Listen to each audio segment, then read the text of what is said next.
आगे करता है।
देखिए, ये आज पूरे देश में अखिल भारतीय कांग्रेस कमेटी के निर्देशानुसार जिस तरह से देश में महंगाई, बेरोजगारी, भ्रष्टाचार और एक अग्निपथ योजना लाकर जिस तरह से देश के करोड़ों करोड़ नौजवानों को बेरोजगार बनाने का काम कर रही है, उसके विरोध में कांग्रेस पार्टी पूरे देश में आज धरना प्रदर्शन कर रही है। और इसी के जरिए हम मांग कर रहे हैं, इस धरना प्रदर्शन के हम माध्यम से केंद्र सरकार से मांग करते हैं कि मोदी जी, महंगाई बहुत बढ़ गई है।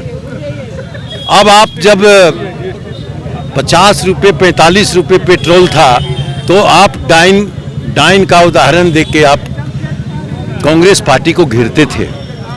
आज कहां आपका महंगाई चला गया, जब 100 रुपये पेट्रोल मिल रहा है, 100 रुपये डीजल मिल रही है और बेरोजगारी का ये आलम है कि आज तक इतने बेरोजगारी देश में कभी हुआ नहीं। और जितने नौजवान जो भी पास कर रहे हैं, चाहे वो बीए, एमए, इंजीनियर, डॉक्टर, किसी को नौकरी नहीं मिल रही है। और तीसरा, आपने जो ये अग्निपथ क्या ला दिया, 4 साल की नौकरी और उसके बाद रिटायरमेंट, ये देश के करोड़ों करोड़ जनता पर एक कुठाराघात है।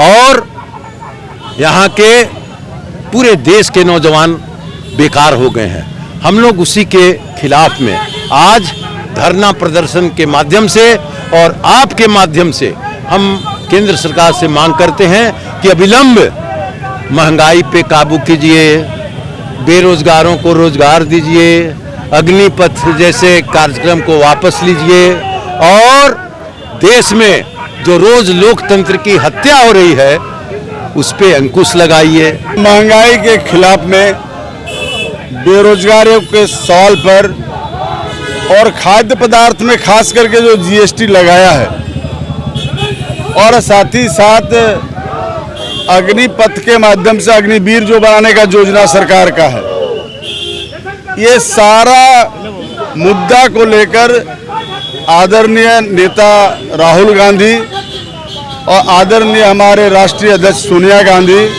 के आह्वान पर पूरे देश में और देश के जिला मुख्यालय में और राजभवन में ये प्रदर्शन और घेराव हो रहा है। इस घेराव का मकसद यही है कि बेरोजगारों को जो ठगा जा रहा है, लोगों को जो ठगा जा रहा है, इस देश के लोगों को जो ठगा गया है।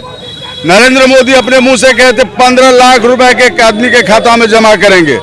हम प्रेस के मित्रों से पूछना चाहते हैं कि आपके खाता में 15 लाख जमा हुआ या नहीं हुआ? नहीं हुआ तो वह भी एक विरोध का प्रसंग है।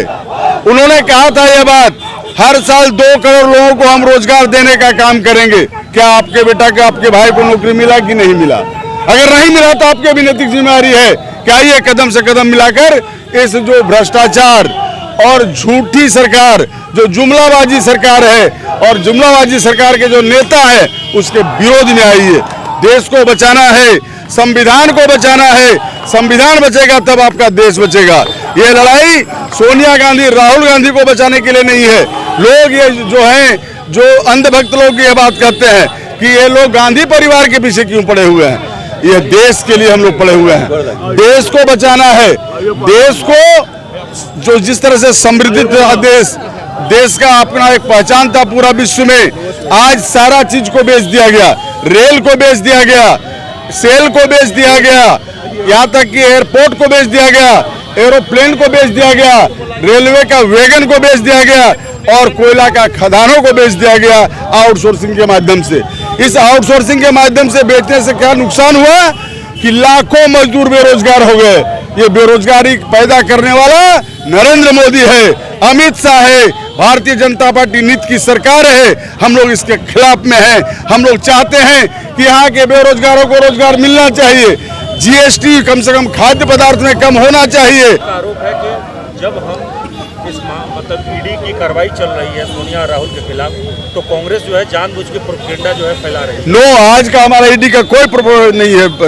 आज हमारा है देश को बचाना है, संविधान को बचाना है, जीएसटी को कम करना है, महंगाई को कम करना है, बेरोजगारों को रोजगार देना है। आज हमारा ईडी का सवाल नहीं है। ये भी आरोप है कि हर घर तिरंगा अभियान में कांग्रेस साथ नहीं दे रही है। साथ तो हम लोग हैं। हमारे यहाँ 9 तारीख से शुरू हो रहा है ये तिरंगा यात्रा, 75 साल का गौरव यात्रा के रूप में जा रहा है और हम लोग 75 किलोमीटर पद यात्रा करेंगे और सिंदरी से गोविंदपुर से शुरू करेंगे। हम लोग बरवाडा का जो गांधी जी का मूर्ति है, किसान जी, तो आप लोग भी अपने घर पे तिरंगा लगाएंगे ना? हमारे घर में तो तिरंगा लगा ही रहता है। डीपी के कलर चेंज करेंगे तिरंगा? किसका चेंज? डीपी अपने मोबाइल में जो आप लोग डीपी है व्हाट्सएप का, ये दिखा दे हम दिखाई देते हैं आपको। नरेंद्र मोदी को आप लोग फॉलो कर रहे हैं? नो, नरेंद्र मोदी को फॉलो करने साल काट रहा है, जो देश को लूट रहा है, जो गरीबों को ठग रहा है, जो गरीबों को त्राही त्राही का संदेश दे दिया है, बेरोजगारों को ठगने का काम कर रहा है, उसके साथ में कदापि इस जन्म में नहीं हो सकते हम लोग। 2014 में एक नारा देके यहाँ एक नया सरकार देश में हमारा आया। वो नारा था, बहुत हुई महंगाई की मार, अब की बार मोदी सरकार। और अच्छे दिन का वादा करके यहाँ आए और आने के बाद जिस बेतहाशा तौर पे यहाँ पे दाम का वृद्धि हुआ है, पेट्रोलियम प्रोडक्ट हो, गैस का, सिलेंडर का जो दाम दुगना से भी ज्यादा बढ़ गया। हम लोग सब्सिडी में गरीबों को 450 रुपये में उस समय मुहैया होता था गैस सिलेंडर, आज के दिन में 1100 रुपये से ऊपर हो गया है। सिलेंडर आज लोग ले नहीं पा रहे हैं, घर में फिर से कोयला जलाने पे और लकड़ी जलाने पे मजबूर हो रहे हैं। इन तमाम बातों को देखते हुए बेरोजगारी का दर सबसे ज्यादा है। आज यहाँ पे पूरा का पूरा इकोनॉमी ध्वस्त होने वाला है, ध्वस्त होता जा रहा है। हम लोग को डर है कि हम लोग श्रीलंका के राह में ना चल पड़े। इन तमाम बातों से आज देश को सजग होने का जरूरत है और वापस से पुराना सोच जो सिर्फ और सिर्फ कांग्रेस पार्टी पूरे देश को एकजुट करके चला सकती है, वही समय वापस आ गया है। यही नहीं, जिस तरह से ये लोग तिरंगा गौरव यात्रा का बात कर रहे हैं, तिरंगा तो हमारे खून में है, तिरंगा कांग्रेस पार्टी की देन है और कांग्रेस पार्टी का तिरंगा से जो लगाव है वो हम लोग कोई हटा नहीं सकता। और इस देश से जो लगाव है, तिरंगा का जहां तक कहानी है, आज जो इनके सबसे बड़ा मेंटर है आरएसएस, उसने तिरंगा का विरोध किया हमेशा से। कभी उसने तिरंगा नहीं लहराया। कुछ दिन से उनको अगर अकल आया है तो अभी तिरंगा हमें 9 साल से, तो इसको हमें सिखाए नहीं। तिरंगा लेके हमारा पहले ही से कार्यक्रम बना हुआ है। जैसे हमारे माननीय पूर्व मंत्री महोदय, हमारे नेता ने बताया, हम लोग पूरे देश में हर जिले में 75 वर्ष के अवसर पे आजादी के 75 किलोमीटर हम लोग तिरंगा का गौरव यात्रा निकाल रहे हैं पूरे देश में और हर जिले में। धनबाद में भी निकलेगा और बहुत बृहद पैमाने पे निकलेगा। इस तरह से प्रदर्शन से कितना अंकुश लग पाएगा महंगाई? अब ये तो हम नहीं कह सकते हैं। यहाँ पे जैसे होता था तो स्मृति ईरानी निकलती थी और वो विधवा विलाप करती थी कि गैस का थोड़ा सा दाम बढ़ गया। आज वो लोग क्यों नहीं निकल रहे हैं, क्यों नहीं बता रहे हैं कि खाद्य का भी जो तेल है उसका दाम बढ़ गया। हर चीज का जो किचन में आज का किसी का भी भानस में लोग का परेशानी से मतलब वो सामान गिरता जा रहा है। अनाज में हो, इसमें जीएसटी डाल के ये तो जैसे लगता है भाव में नमक डालेंगे। थोड़ी आती है, उनको पता चला नहीं, वो क्यों परेशान थी? सबसे ज्यादा चेहरा उसी का था विकराल रूप से गैस लेकर रोड में बैठने के लिए। आज वो क्यों नहीं निकल के बाहर बैठ रही सड़क पे? जब 450 से 450 हुआ तो परेशान थी, आज 1100 हो गया। स्मृति ईरानी परेशान क्यों नहीं है? हम लोग समझना चाहते हैं नरेंद्र मोदी जी आज क्यों परेशान नहीं है, जब आज डॉलर का दाम 80 रुपया के आसपास पहुंच गया है।